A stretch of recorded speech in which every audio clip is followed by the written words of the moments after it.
30 ఏళ్ళుగా ఎదుగు బతుకు లేకుండా అదే స్కూల్ అదే టీచర్ ఉద్యోగం. ఈయన గారు వచ్చారండి లైఫ్ లో బాబట్టం గురించి చెప్పడానికి.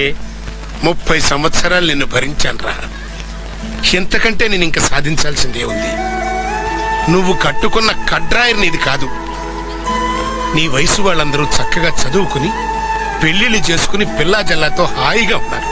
మరి నువ్వు నా చంక నాకుతూ తిరుగుతూనే ఉన్నావు. రేయ్, ఆఖరి రోజుల్లో తండ్రికి ఒక ముద్ద పెట్టేటువంటి వాడే కొడుకురా. ఏంట్రా అన్నిటికీ కావాలి కదా? రే, నా దగ్గర ఉన్నాయి, నేను చూసుకుంటా. వద్దురా, నా డబ్బులతో నా సంపాదనతో మా నాన్నే